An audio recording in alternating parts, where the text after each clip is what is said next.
Okay, we are in week 8, and I told you, I said that the quarter was going to go pretty fast. We've only got, after this week, 3 more weeks to go, and then the quarter will be over. So I'm going to get right into the assignments for the week. Okay, as you can see, we have one more lecture that takes place in week 10, and then we will be done with lectures. And that our announcement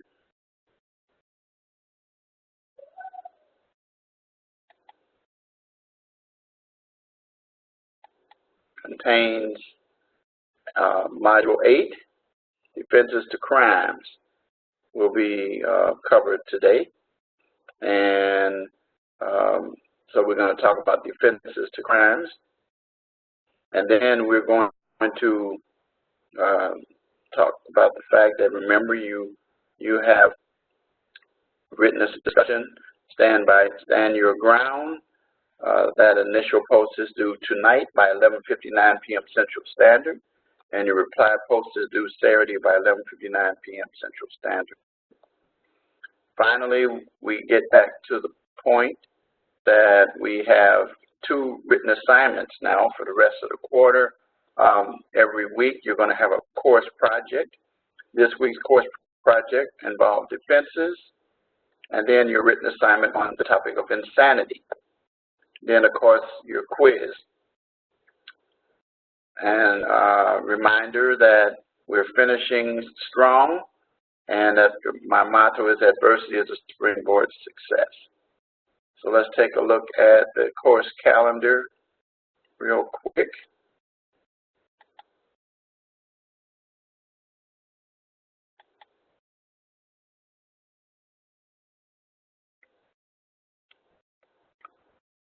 Okay, here we go. Your reading assignment this week, as I already told you, Chapter 14, and I sent you already the PowerPoints and additional assignments for this week. And then your initial post, and then remember your initial post. I'm sorry, I'm up here. Initial post, stand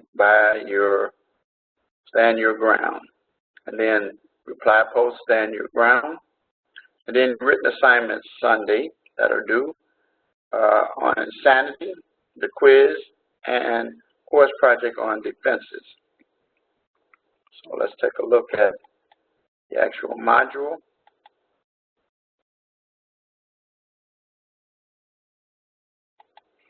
Again, 2 to 3 page paper on the topic of insanity. Make sure you follow the rubric. Remember, I gave you a rubric at the beginning of the course, and the rubric tells you what you're supposed to do regarding these. Just to remind you, I'm going to go back, and I'm going to show you what I'm talking about.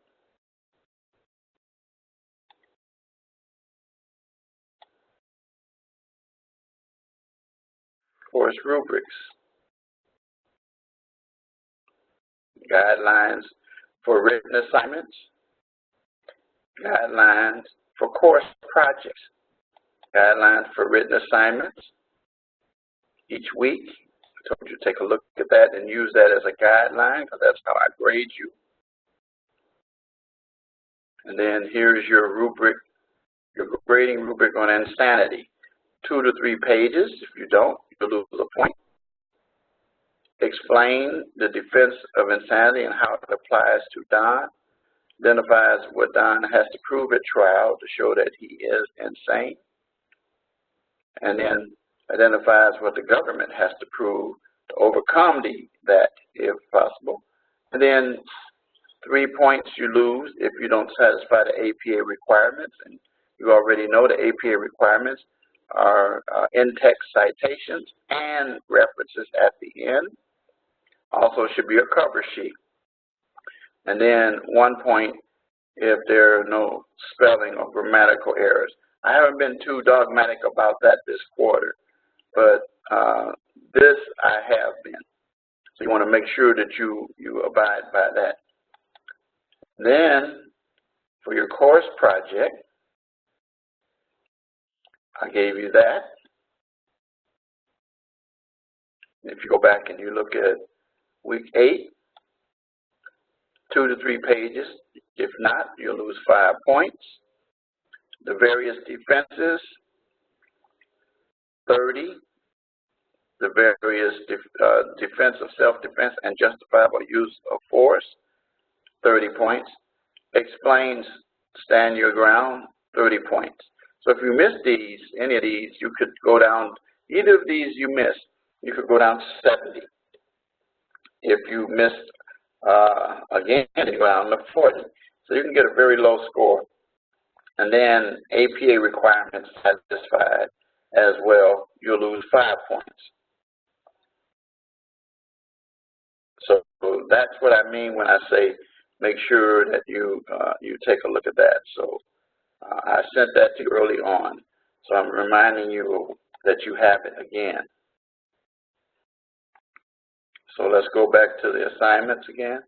So anyway, this is the written assignment on insanity. Your discussion post. And then defenses, 2 to 3 page paper. Discussing defenses that are applicable to the parties, possible defenses. Also, be sure to discuss self-defense, justifiable use of deadly force, and how the stand your ground applies as well. So you want to make sure.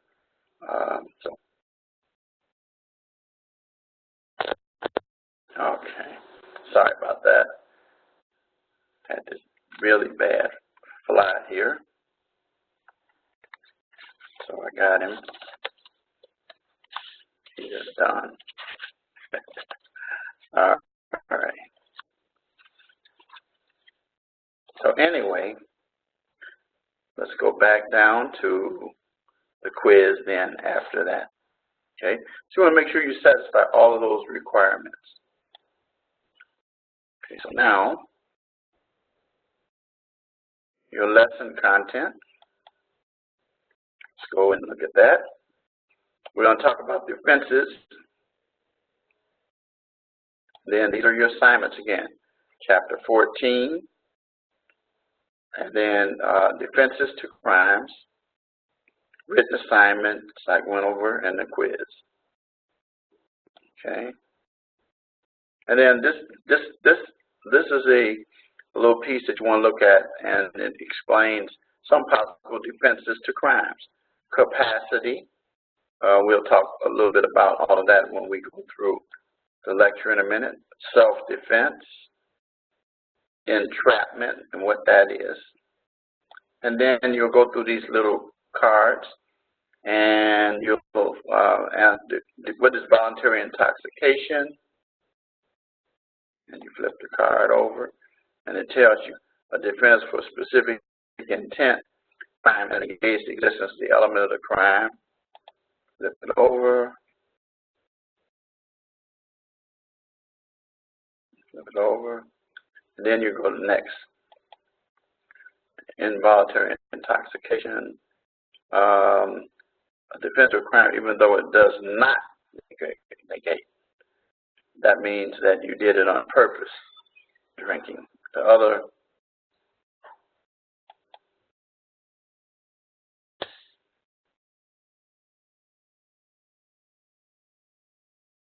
let's see, wait a minute, this thing is not working right. Let me close this out.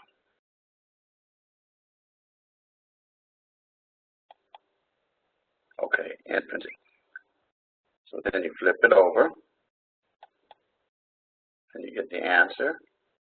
And then you go to the next one, duress, and you go through. You get the idea. So I'm gonna stop here. So you go through each of these and flip those cards over so that you can see what the defenses are. Okay, so I'm going to stop sharing, and now I'm going to go into the actual lecture. Criminal defenses and responsibilities. And so we're going to talk about criminal responsibility and defenses, how you're held liable if you commit a crime, and how you can be relieved of it by certain defenses. So let's go back. Criminal responsibility involves doctrines which you're held accountable. So if you commit a crime, you have to do the time, so to speak. That's pretty much what it means. And so as a result, you are responsible. That's why, unless there's a defense for what you did. And the defenses stem from common law, such as justification, you had to do it, excuse defenses, mistake of fact, and self-defense. The Fifth Amendment also is a possible defense. It's immunity defense, so that you don't have to give statements. You already know about Miranda. You don't have to testify against yourself and those things. And then double jeopardy.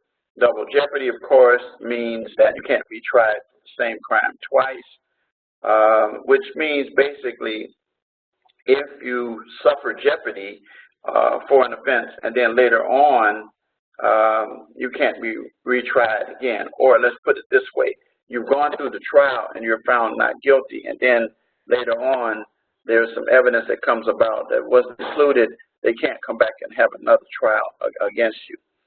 That was a movie that I always like to use as an example called Double Jeopardy.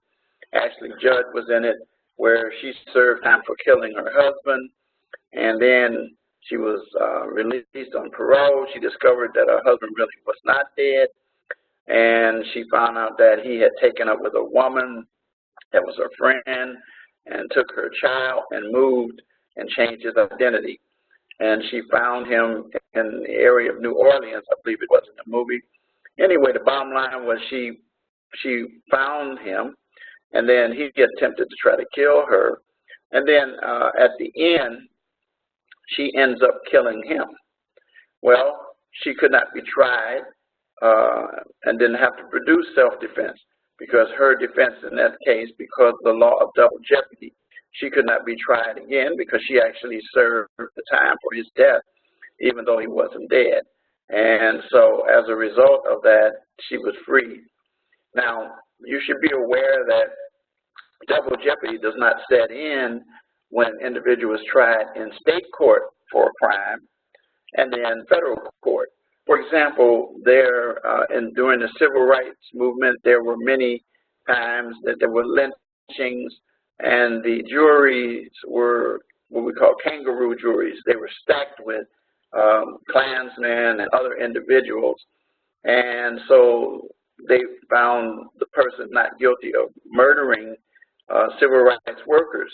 Well, later on, the Justice Department came in and conducted investigations, and because of what happened in those situations, they came back and they brought charges in the federal court, and individuals were convicted in the federal court. And so double jeopardy did not apply at all in that situation. Okay, so basically the idea of double jeopardy is not to give the prosecution two bites of the apple. Now, there's what we call negative defenses and affirmative defenses. A negative defense says basically, I didn't do it. And the prosecution doesn't have adequate evidence to determine that the person committed the crime or of their guilt, and that the evidence has to be proven by the prosecution beyond a reasonable doubt. Very important that that takes place. Or the individual has an adequate alibi defense. Alibi defenses usually don't work, but there are times when they do work.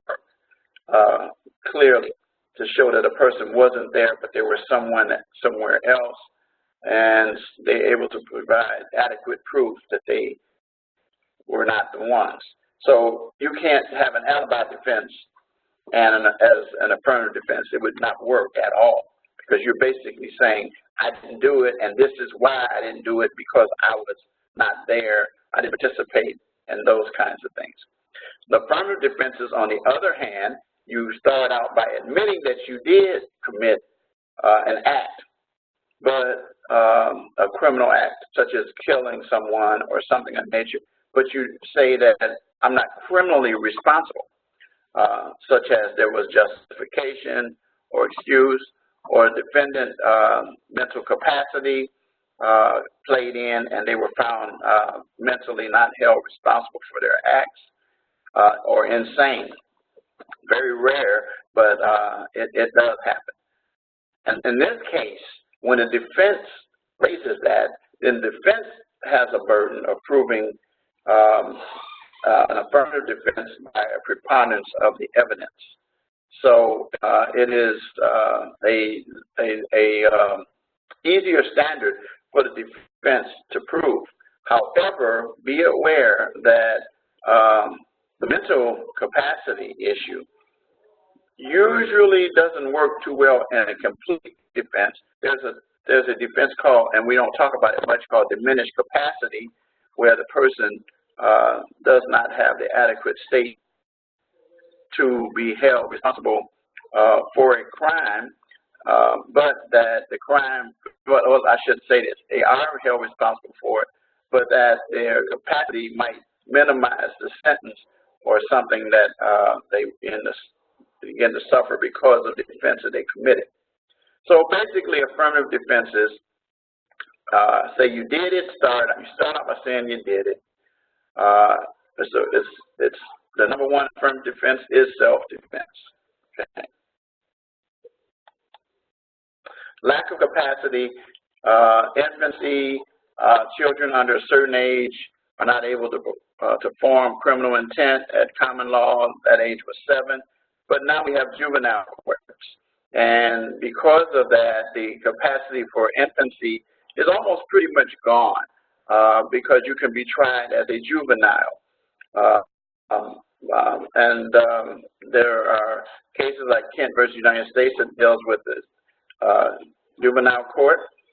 And in the juvenile court, the rehabilitation is the primary goal, not punishment, because we want to try to salvage young people if possible.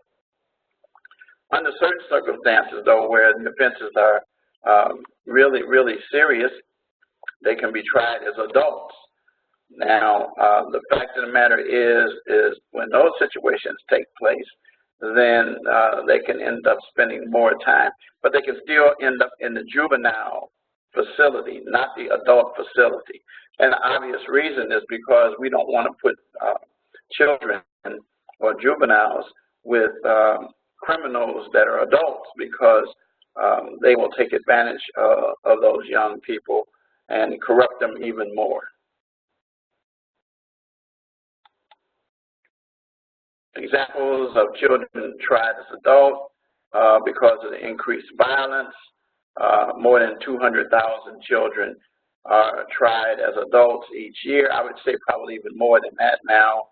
The youngest child who has been sentenced to life is 13 years old. 13 years old. And you got to remember what life means now. Life means what it says. It used to mean something different. But in reality now, it is without the possibility of parole. Many children tried as adults for violent offenses were exposed to violence and abuse at a young age. So what happens is that the law, current law, looks at that individual. However, just because they were in that situation, it doesn't provide defense for them adequately. Most of the time, what happens in a situation like that, that is used as a mitigating factor in terms of that individual being sentenced. 2012, 32 members of Congress urged the Attorney General to strengthen federal regulations and essentially stop states from incarcerating any person younger than 18 in an adult prison or jail as a condition of federal funding. And most adhere to that. Intoxication is another defense. Voluntary intoxication is not. Voluntary is when you decide yourself that you take a drink. You did it, or you got high, or you did it. But it is determined to determine whether you have specific intent or not. But it still doesn't negate the guilt of a crime, or innocence doesn't provide that for you. Most courts reject this defense for general intent crimes. Involuntary intoxication, though, is different, where you were tricked. Someone slipped a Mickey on you, or some inadvertent ingestion of medicine. Let's say, for example, you took a double dose and you didn't realize it.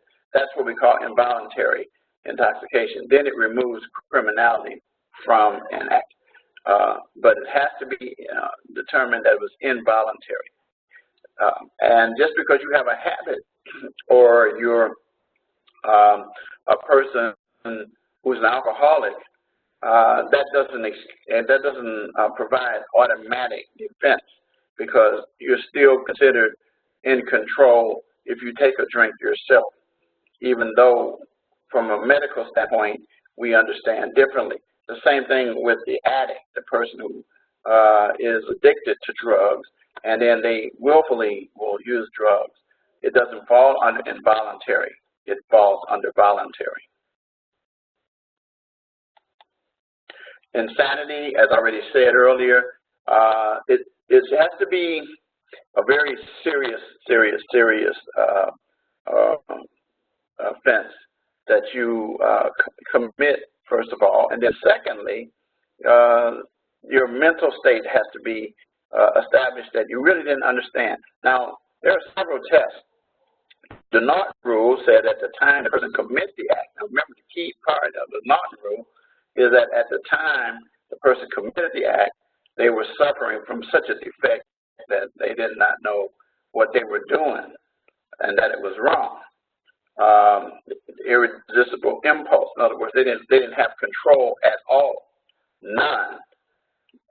The Durham test deals with establishing there's a mental disease or defect in the individual, and that they didn't receive any support to help them. Now,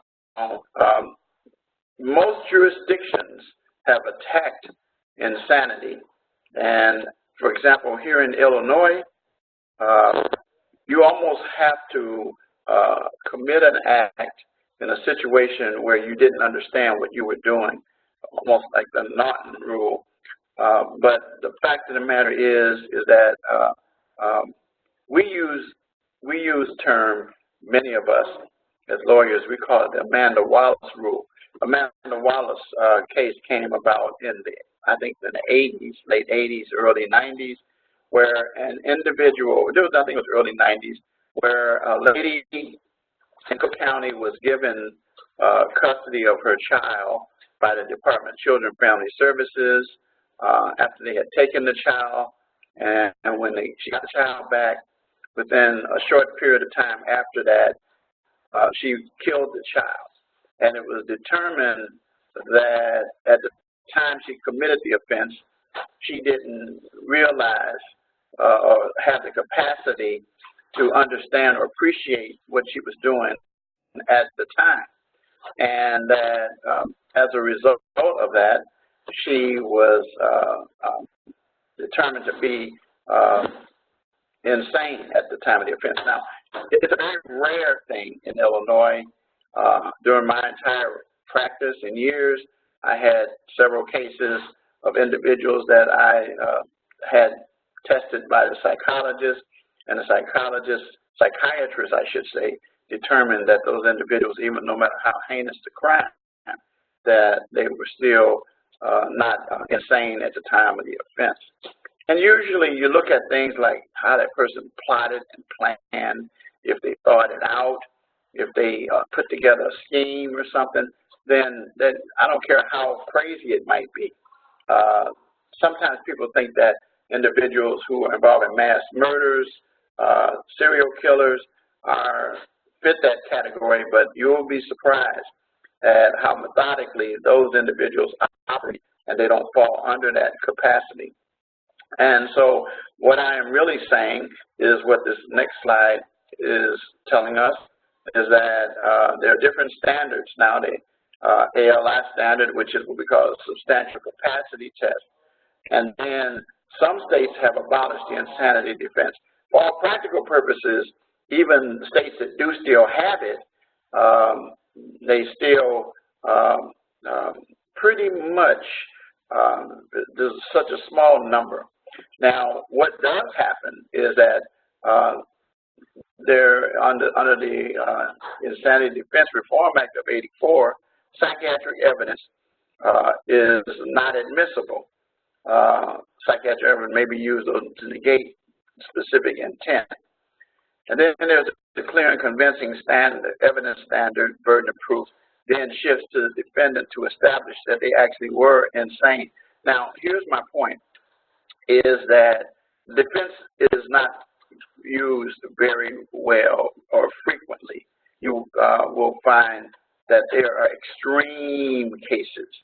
Now, here's the thing that you should be aware of. If that person is determined to be insane at the time of the offense, that individual is not released. That person then is not going to go to jail, but they will be put into a mental institution for treatment. So basically, they will still be incarcerated, but they will begin to receive the treatment until it's determined that they actually are either fit to stand trial, and in a situation where a person is not fit to stand trial at the time, which means that they're not in such a state that is a defense that they are excused of the act, but that it heads more towards the fact that they're not capable of helping their attorneys to prepare a defense. But so when you're in the stage where you're found under the Amanda Wallace type test, you are going to be put into an institution. But the point of the matter is that you still will be excused of the crime because of the fact that at the time of the offense, you suffered from insanity at that time. That's kind of pretty much the thumbnail sketch of the whole situation. In Clark versus Arizona, a person was charged with killing a police officer. He said that he was insane since he was suffering from schizophrenia. Well, in this state, Arizona, didn't include part of the Norton rule that the defendant did not understand the nature and quality of the act, and he was convicted of first-degree murder. The appeal went, and the Supreme Court ruled that statute did violate this person's due process rights. That states may refuse to allow psychiatric testimony short of insanity to negate mens rea. Remember, I said earlier that's a diminished capacity type situation. It says the states may refuse to allow short of insanity. So if the person is not really insane, then psychiatric evidence can be disallowed in a situation like that. Okay?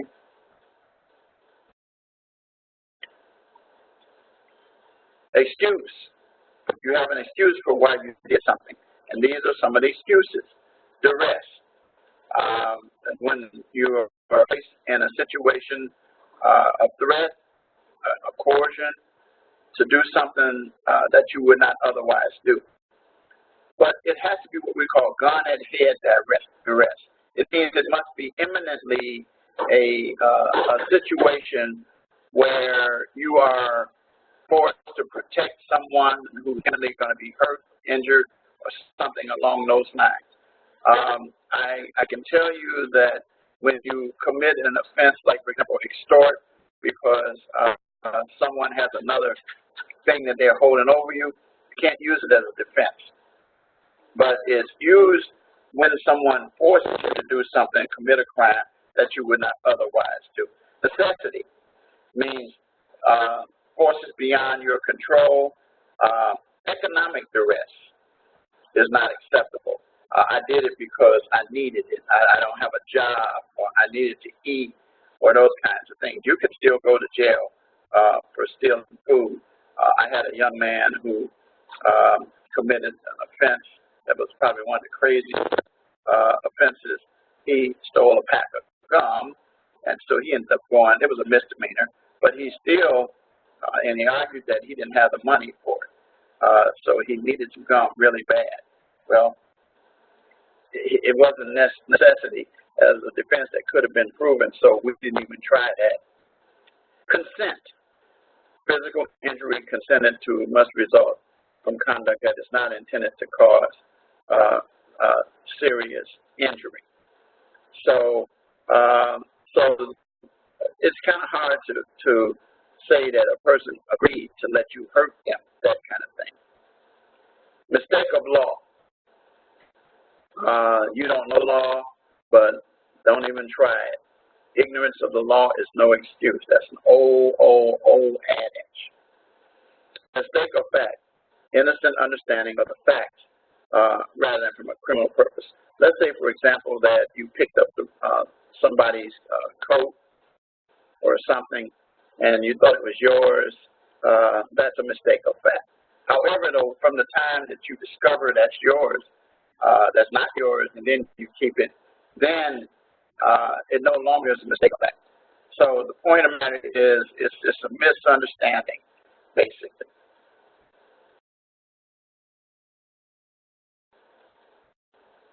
Example here, U.S. Supreme Court reversed Lambert's conviction based on the notion that defendants must be notified of required acts. So Lambert was convicted for failing to register with the city as a convicted felon. He didn't have any prior notice. He appealed his conviction, stating that his due process rights had been violated. The court agreed. Now, it wasn't that the act itself, the information wasn't given or presented, not made known to the individual. And so the individual then had their due process rights violated. A lot of people try to argue that in strict liability cases, but it's not successful, because with strict liability coming into effect now in our times, it's not based on whether or not were not given prior notice. It's based on you should have known, those kinds of things.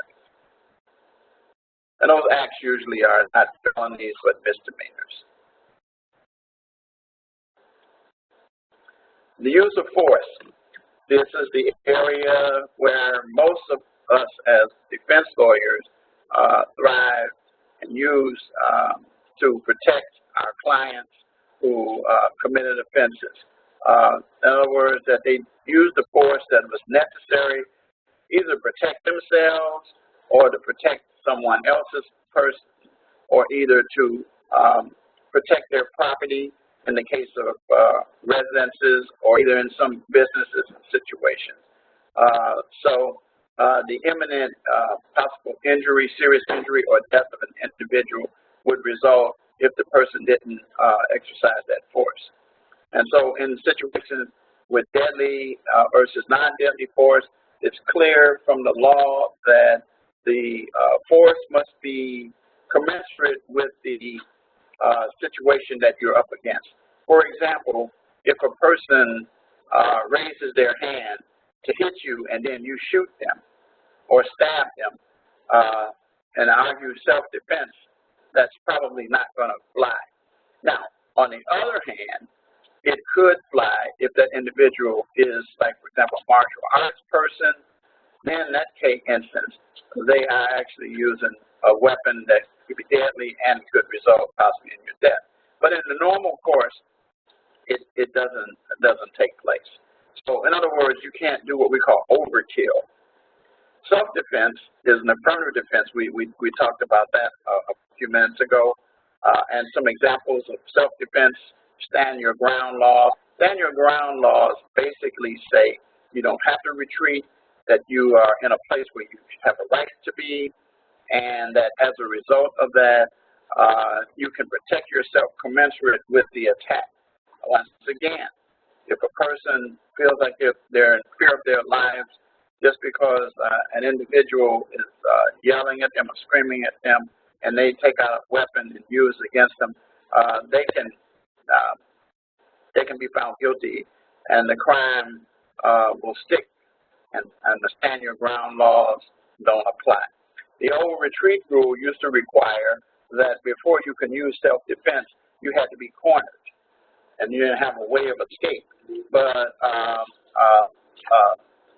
law has changed with that, and we're glad, as it made no sense, because if you let a person have to find, one of the questions, did you try to get away?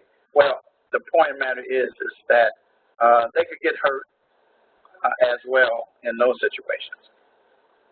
Objective test, versus subjective test. Looking at all the facts and circumstances surrounding to determine whether or not you have a basis for self-defense.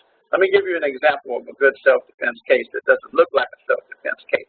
I represented a young man years ago. Actually, it was my very first serious case. I started in '78 practicing, but I didn't do a real serious double murder case until 2 years later.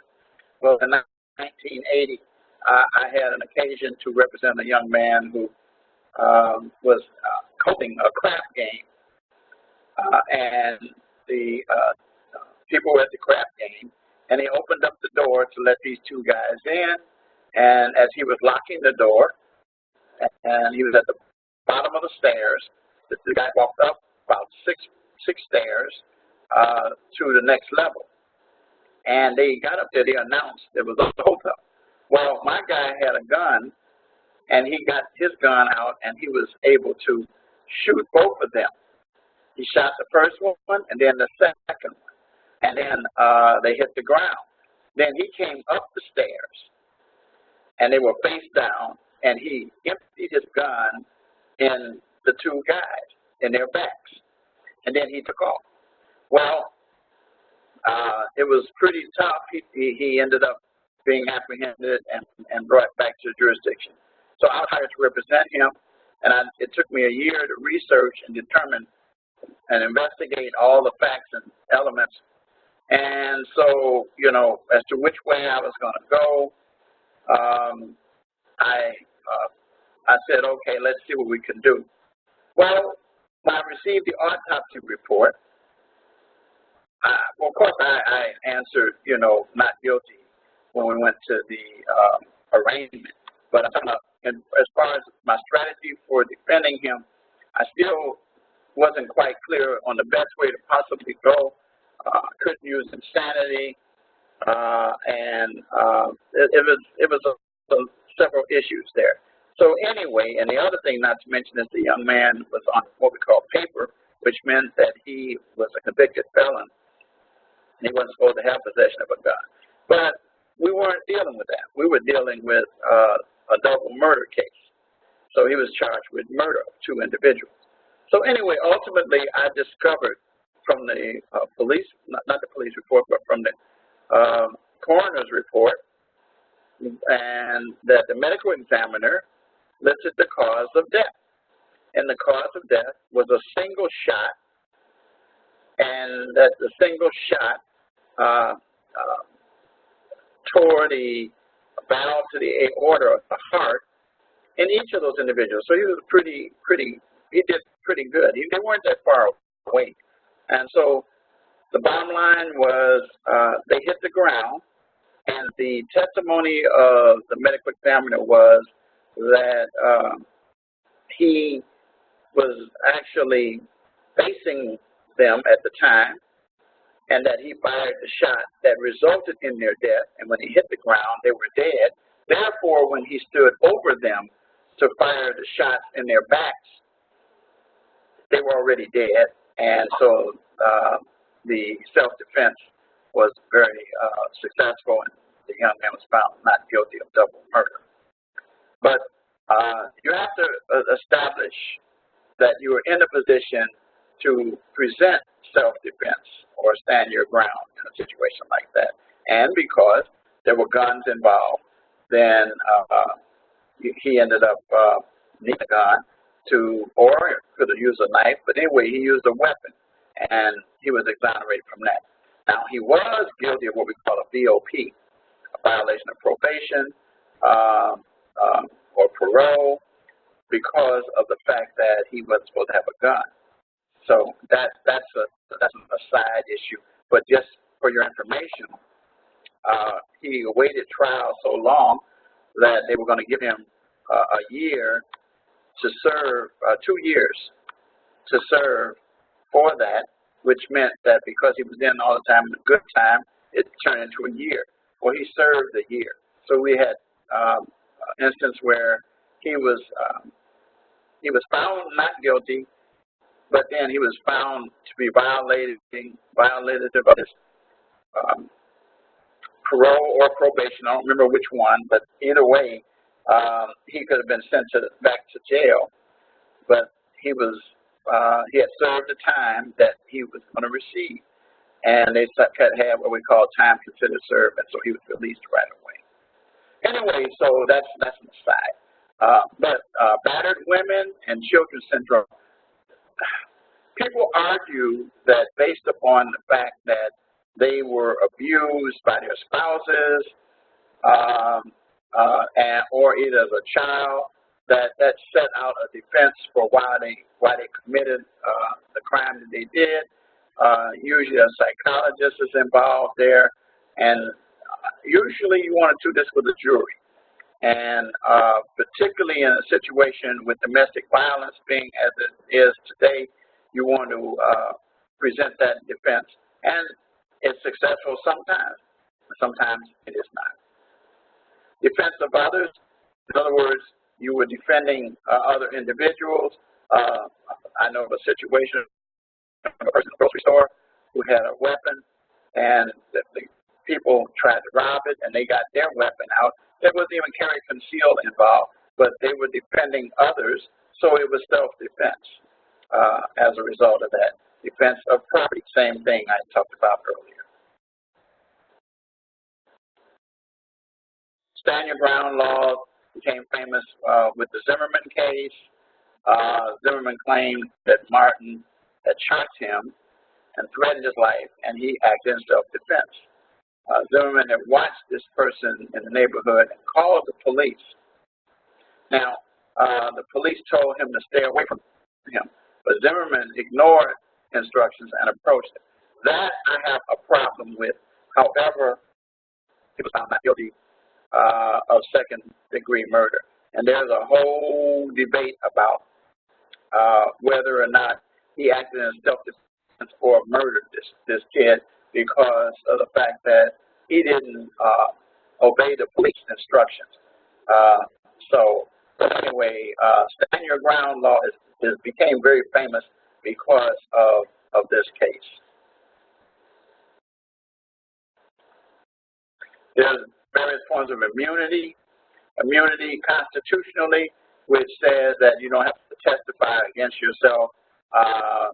You don't can be transferred. Immunity can be transferred to a witness. In other words, an individual is going to testify, or as we call flip on a person, and so basically a co-defendant will do that, or someone who they want to get a bigger person, or as we call, they use small fries to catch a big fish.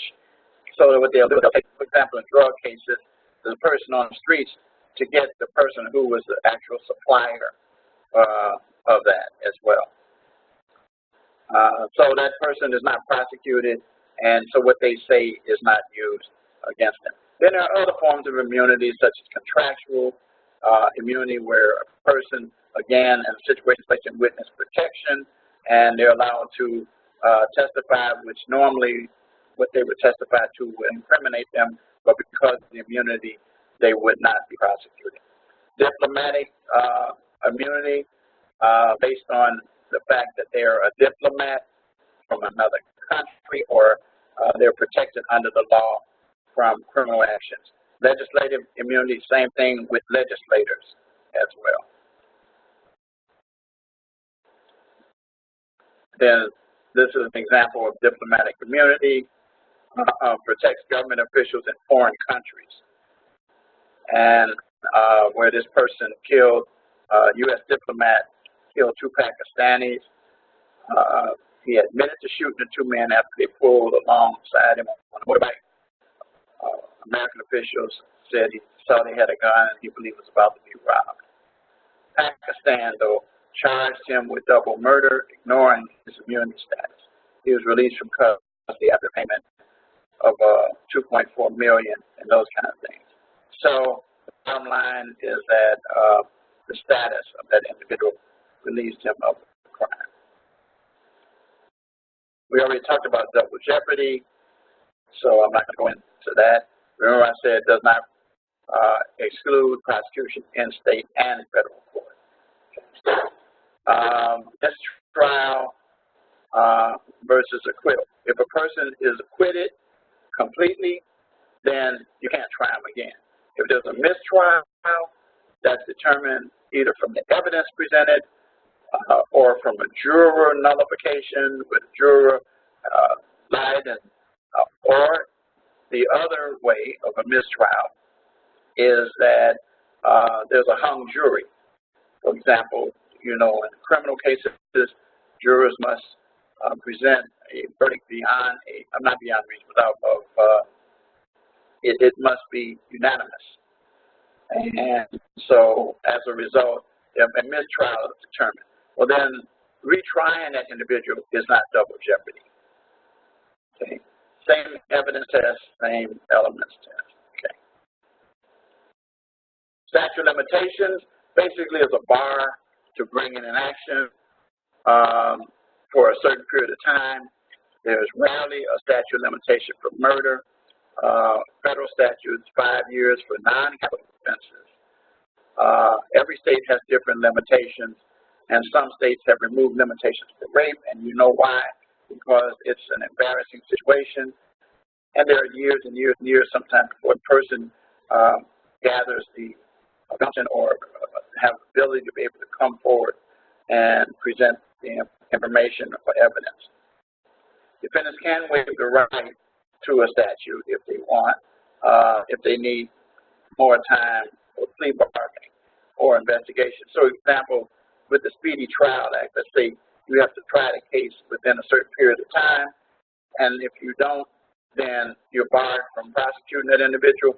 If the defendant says, wait a minute, I don't want to apply that, but I want to have time to prepare for either a plea bargain or investigation, prepare for trial, then in that case, statute of limitations is what we call tolled or stopped.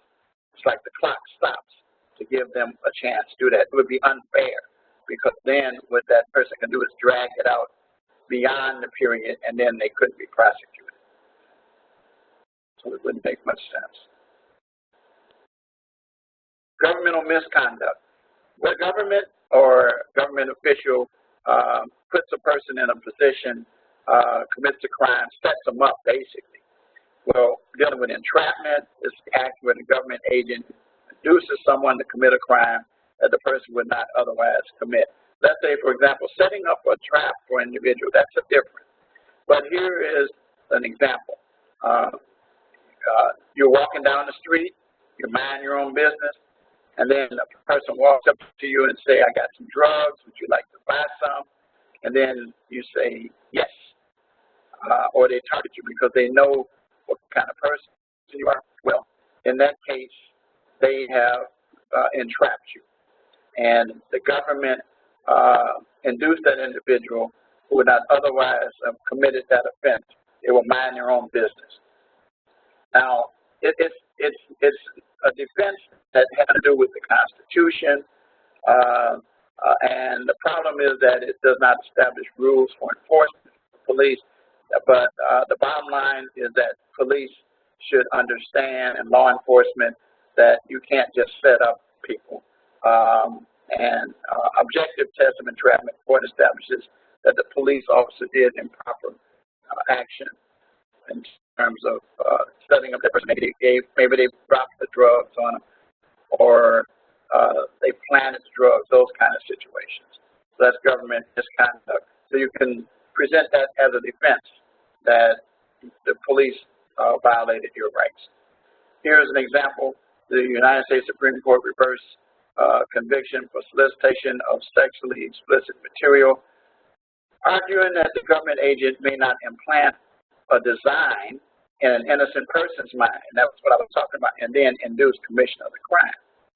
This person was a convicted sex offender, was targeted by police, received mailings of sexually explicit material over a period of 26 months. So who was sending it? The police. And so the mailings also include communication, decrying censorship, and so forth. In other words, what they were doing was almost like fishing for a fish that that person liked. So the conviction was reversed because they were the ones who provided the opportunity for the individual to violate the law. Selective prosecution. Not an easy thing to do, which means that a person was prosecuted based on their race, sex, national origin, or other classifications. However, though, it's a very hard thing to prove. Racial profiling fits within that, and you can prove that, but you must be able to prove that similarly situated persons would not have been prosecuted for the same conduct that you did. It's rarely used and typically rejected as a defense. But racial profiling, statistically in numbers, can provide a strong defense, but a defense that could possibly be used.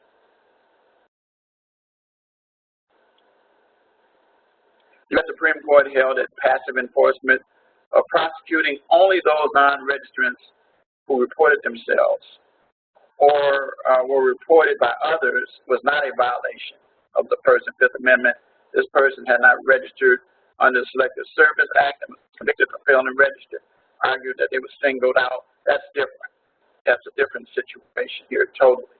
I have oftentimes seen people, when I was a village prosecutor in a town, and people would come to court, and they said that they, when it came to giving them a speeding citation, they said, well, I was in the floor of traffic and others were speeding.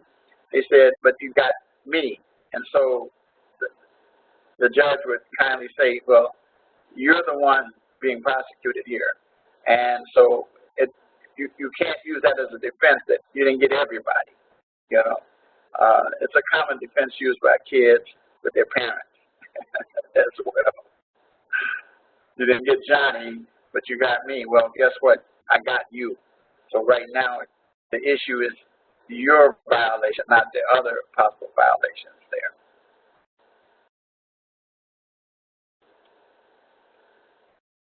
And finally, we complete this lecture by some what we call novel and innovative defenses that don't really fly very far, but people have tried them. Unusual religious beliefs and practices. Failing to obtain medical treatment for a child due to religious beliefs is not a valid defense. That child is entitled to medical treatment. You yourself can decide you don't want it, but you can't do it on behalf of that child. That is not a defense because it's against your beliefs. The victim's negligence is never an adequate defense. Premenstrual syndrome, remember, here's the deal. These might be mitigating factors based upon sentencing, but they're not defenses to excuse you from the act. Compulsive gambling. Yes, you have an illness, but once again, you still could violate the law.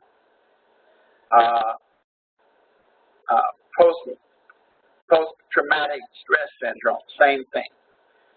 There's the old junk food defense, is that because I eat this every day, it created a situation where I became a criminal.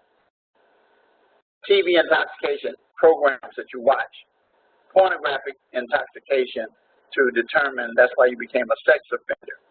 And then the infamous XY chromosome abnormality, saying that it's genetic as to why you commit the offense. There are defenses that fly. They try to fly like that, but they don't go very far. And that is it for today. And so that's all I have. Any questions, feel free to reach out to me as normal. You know how to reach out to me. And that's about it. So I'm going to say good night.